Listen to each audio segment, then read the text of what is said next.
the loss of a child, that's a club that nobody wants to be in that club. And so making that call, again, it went to a place of this is what my dad asked me to do. This is what I need to do for my brother. I need to find a way to connect with him so that he knows that he's not alone. And so, I mean, I did the best that I could at that point. But in recent years, Elliot and I have spent time together talking about what it was like um, growing up and experiencing our father from our different perspectives, right? And the lessons that we learn, and we talk about similar things that you just make us crack up laughing about that, and then he'll tell me something that like I didn't even know about my dad, or I'll tell him something that I experienced with dad, and it's like he doesn't have that same experience. And so when I think about that, and I think about in terms of I know for a fact my dad did the best he could with what he had, but when it comes to like being emotional, when it comes to my dad was a man who, when it came to I love you, um, the girls got that. The hugs, the girls got that. The For me, it was firm handshakes. He would say, I'm proud of you, but I love you." And I don't think it was because he was. I don't think it was because he was aware but not available. I just don't think he knew that I needed that. Matter of fact, the very first time my dad ever told me he loved me, I was in treatment. The first time I went to treatment, and my dad was talking, and I was trying to tell him that I just needed to hear him say that he loved me, and he was talking, and this girl, she said, we were in treatment in a big circle, and she said, "Randy, just hush. He's trying to tell you something." And I looked in amazement because this white girl is telling my daddy to shut up. Right. And I'm going, okay, this is not going to end well for her, Right. But I ran over to my dad and I crushed his glasses that were on his chest, hugged him so tight because I just needed him. And he said, "What's that? I love you. I always made sure you had food and clothes and everything that you needed and what have you." And I'm going, dude, I just need the words. Right. Right. The Right. Right. words is what I needed. Yeah. And for my dad, that was huge. And so I mean, from that day until, he passed. Whenever we talk on the phone, even in his latter years, my dad suffered from Alzheimer's and dementia, but he never forgot to tell me He loved that you. he loved me Wow. in our conversations. And so when I think about that, and I think about the men that I have worked with in therapy, and men that I've worked with in counseling, in substance use treatment, um, there's so many men who long for the "I love you," the words. There's so many men who long for the hug from their fathers, and a lot of them, are men of my age, which is 62, and I'm proud to say that. Um, Mm. it just wasn't. It just that wasn't how they got down. Right. I do a group with men, um, and we talk about, hey, one of the first things we do when we come into a room of men is we evaluate if something pop off, who we have to worry about. Right. Right? It's not about, hey, buddy, how can I support you? It's about, hey, if something pop off in here, who do I have to knock out? Right. Get run over good. or whatever Right. in order, and so that's one of those things that have been um, something that I've been trying to, for myself and with others, share the importance of. It's okay for men to show emotions other than anger. It's okay for us to be vulnerable with one another. It's okay for us to engage in conversations and say things like, "Hey, you hurt my feelings." Right. Not "you made me mad." But again, that all of that is a process. So, Elliot, when now I'm gonna tell you all this. I'm gonna slip sometime, and I'm gonna call him Craig because that's my nickname for him. And there's just, so if you hear Craig, I'm not losing my mind. It's just, that's a term of endearment for my brother. And mine is for him is sweet peaches. So sometimes he may say may call him. Let me ask this question because you brought up about love, and I know one of the topics I kind of put into our outline of what we want to kind of discuss today was, what does love look like to someone who doesn't know it Mm, or is horrible at giving it? mm, And that the story you just gave about just the simple words of "I love you" being said, it resonates so well. So I put that into our topic because not hearing those words, and we know the dynamics of how, like you said, we didn't know each other really growing up, or we didn't grow up at all together, but having the same father and not hearing it at all, mm-hmm. what does that look like? And now trying to navigate at literally just turning 50 months ago, trying to now navigate the joke I say on stage a lot, or I talk, I don't know love, but I love love. I love to see those in love. I love to see couples. I'm a sucker to see, husband and wife happy and having a good time, and just. But I'm horrible at it. So, and it all, it stems from growing up not hearing "I love yous" or not, But again, making sure and keeping that mask on to not really show that weakness. You have to, be as strong as possible because this, that, or whatever case may be. But now at this age, I see the flaws in me not knowing love or not knowing what it looked like or even feeling, because I was always taught that love was to protect and provide. Mm, That was it. mm, That's all. So in my relationships, in my marriages, it was always, and I was, even right now, you could even ask the children, it was always, you're protected, you're provided, you have nothing to worry about. Daddy will take a bullet. I'd run, I would do whatever needs to be done, but that never really equated to love because that's all I knew was to protect, put the roof over your head, pay all the bills, make sure no one harms you. But yeah, love is such a really gray or odd area to me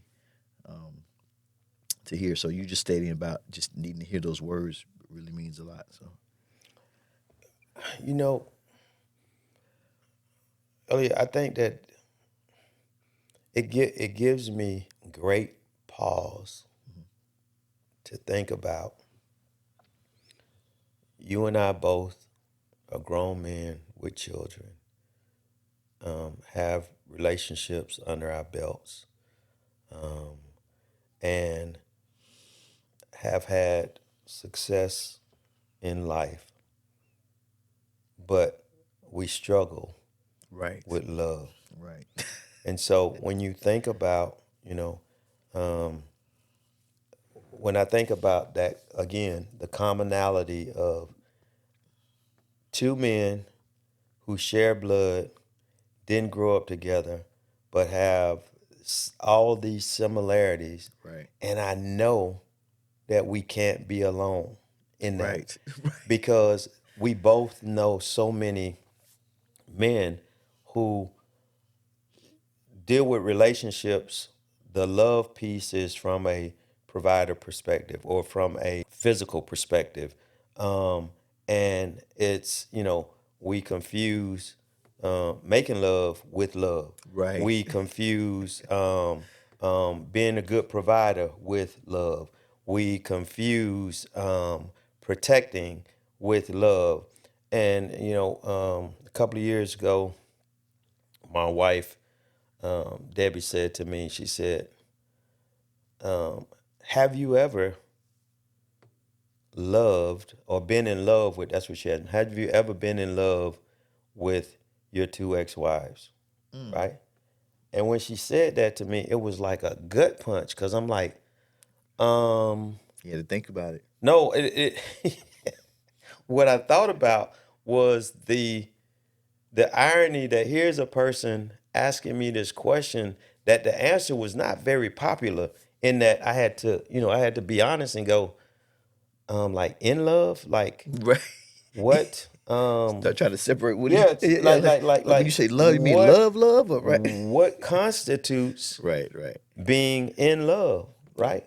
And so it's like, Let me ask you, did you start going back trying to figure out some things you had done in other oh my marriages God, oh my to God, see if oh that my was God. love or I did what I call the Rolodex thing. Yeah, right. you walk up to somebody, or somebody walks up to you and they go, um, "Hey, how you doing?" And instantly you go in your mind, Right. "Where do I know this person from? Right. Is this a good thing, a bad thing, or whatever?" And so it was like, man, to know, have I ever been in love, Mm. right?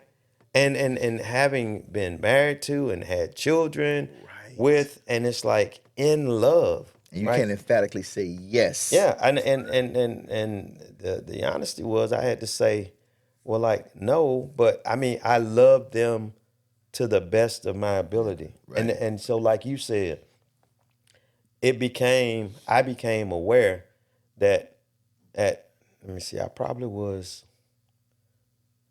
I know I was at least um 53, 54 years old, Really. right?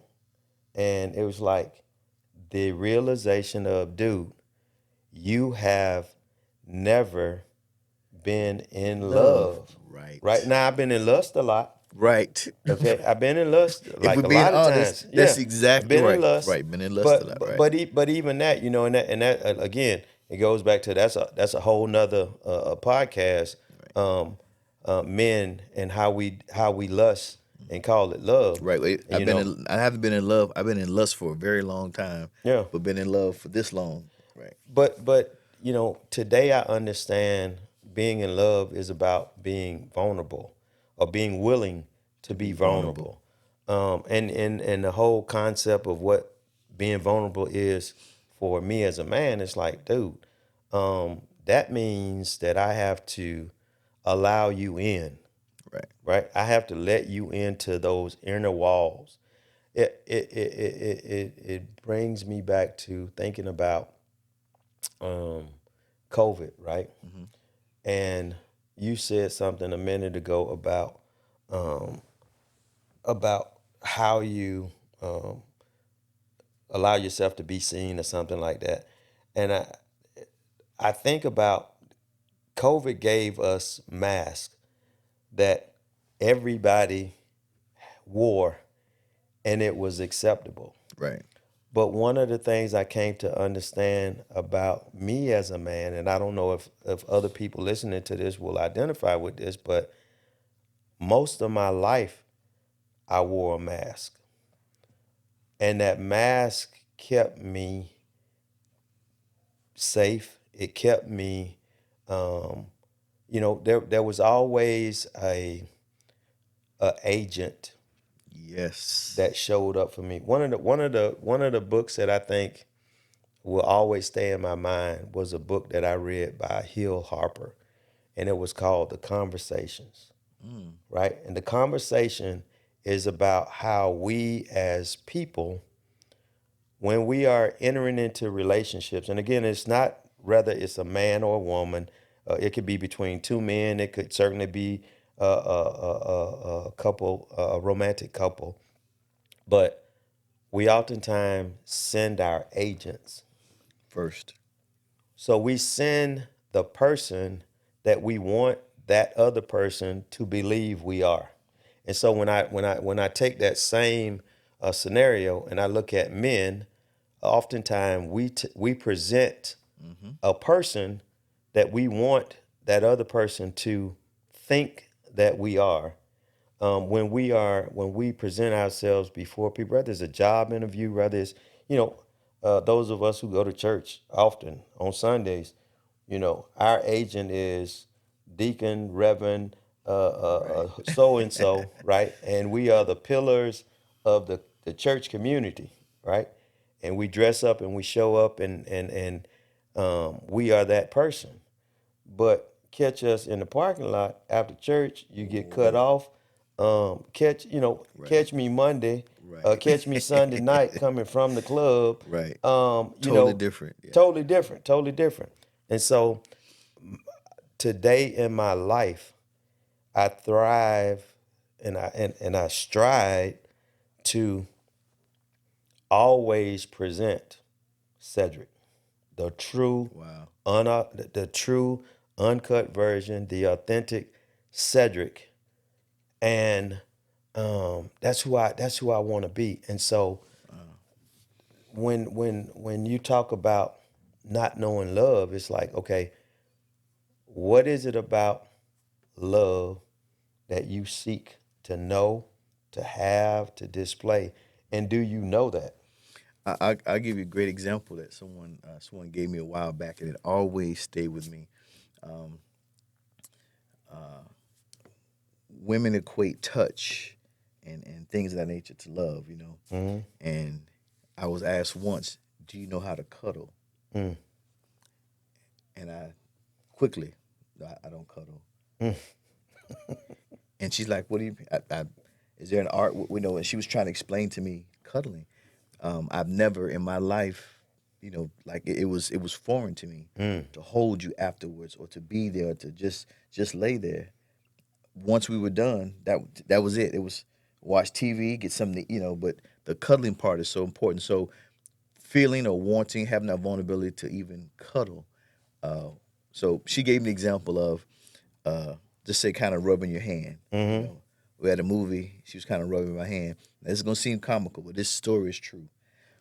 She was rubbing my hand at the movie theater as I was watching the movie. For about 4 minutes, I couldn't watch the movie because I didn't know what she was doing. While she was rubbing my hand, I kept looking down, like, would you? And I wanted to tell her, please stop. Mm. And she was she was, was it subconsciously? She was just rubbing, just the very top of my hand. Mm-hmm. Well, let me tell you what it felt like to me. It felt like a bug was just kind of going around my hand. I wanted to Mm-hmm. just swat it and tell her to stop. But she kept getting more and more intense. So what I had to do was act like I had to cough so I can move my hand Mm. because the uncomfortability of her rubbing my hand. But now, when I went back and told her about that, Mm-hmm. she was so in awe of, like, that really? I said, you don't even understand. For 4 to 5 minutes, I missed the entire movie because I didn't want to move my hand to seem, but it was so uncomfortable. But again, that small piece is love to a woman because in her mind, she's just it's just touch. She Mm-hmm. wanted to touch my hand, and to me, I wanted to swat it away because it didn't feel comfortable. It felt really eerie to me. So trying to understand that something that small and simplistic is love. How do I reach that? How do I? Because I've never had that. Mm-hmm. So how do I reach uh, the point of allowing her to touch me or hold me or these things where I'm like, I'm okay. Let me do what I know how to do and move Mm-hmm. on. But now at this age, wanting to be proficient at listening or holding or touching at this age, whereas before, I thought I had it all, right? Mm. So I mean, I understood, the protection and provide part was enough, but it's when I say horrible at it, boy, I'm horrible at it, or at the portion of like even knowing what love is, like trying to understand that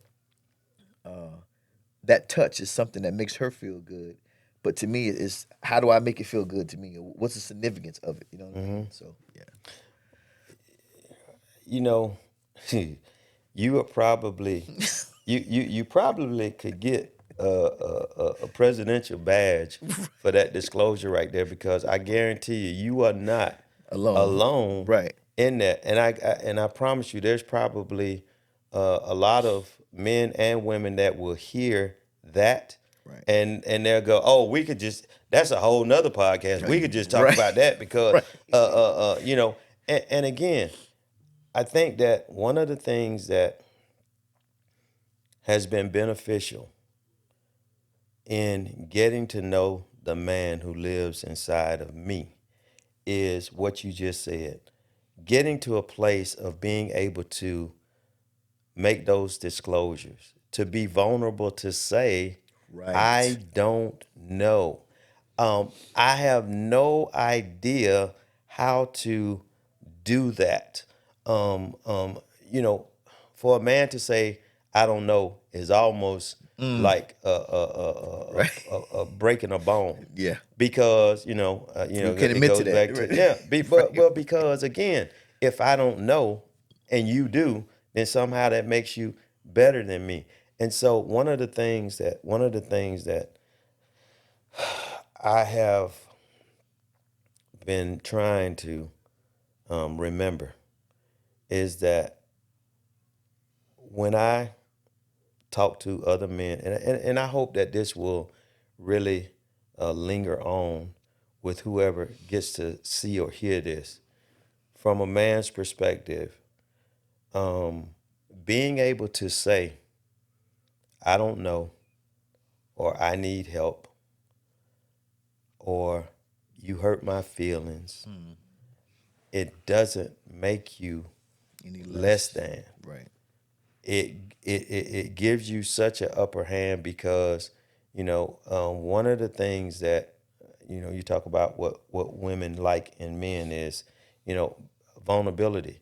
And for, vulnerability is a word now that is very popular, just like it's almost chic to, go to therapy or have a Right. therapist. It's Right. like, Right. oh, Right. well, yes, I have a therapist. So I'm in therapy. Right. But to be vulnerable, but vulnerability is so much deeper than that. But on the same token, it's very simple.